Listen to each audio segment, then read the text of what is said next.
Henri Cartier-Bresson spoke extensively about the decisive moment, that one particular moment that happens that is the perfect decisive expression of whatever scene or event you're shooting.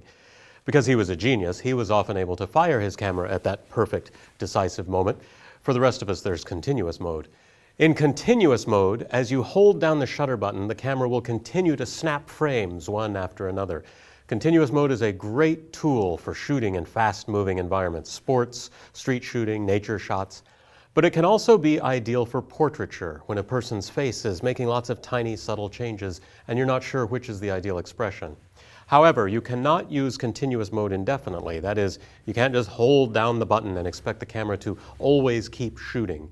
When you take a picture, the camera has to move a lot of data around and do a lot of computation.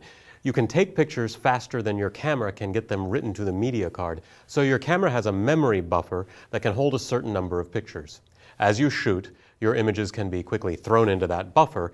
Then the camera can start the process of copying images from the buffer to the memory card while you continue to snap away.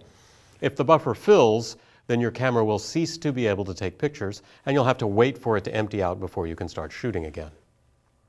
Continuous mode is what's known as a release mode. Normally, I'm in single shot release mode. In other words, when I release the shutter, I take a single shot. But if I press down the lock button and turn this dial, this is not the mode dial, it's a ring that surrounds the mode dial, I have some other options. C is continuous. And if you'll notice, I have two of those, CL and CH. That's continuous low and continuous high. In continuous low mode, I can shoot from 1 to 5 frames per second. That's configurable, and you'll learn how later in this course. In continuous high mode, I can shoot up to 6 frames per second. In continuous mode, as long as I hold down the shutter button, the camera will just keep firing. And as you can see, in continuous high mode, it fires very quickly. Now, it will keep doing that until I run out of space on the card or until the camera's internal buffer fills up. Now, in your viewfinder over on the right side, there's a number that normally shows how many shots you have remaining, but when I'm pressing the shutter button down, that changes to a lowercase r and a 2-digit number that shows how much space there is in my buffer. As I rattle off shots, that remaining number goes down. You can also see it up here. Watch this. I've got 250 odd shots remaining right now. That number is changing because it's still writing out data to the card. And as I push and hold the button, see, now I've got 18 shots left in the buffer. As I go, that number goes down. When it gets to 0, continuous shooting stops. And now it's slowing down because it's only able to shoot as buffer space fills up. Now it should have filled up a little bit. I can rattle off 4 shots before it slows down. So if you're really needing to shoot a lot, you're going to need to manage your buffer space.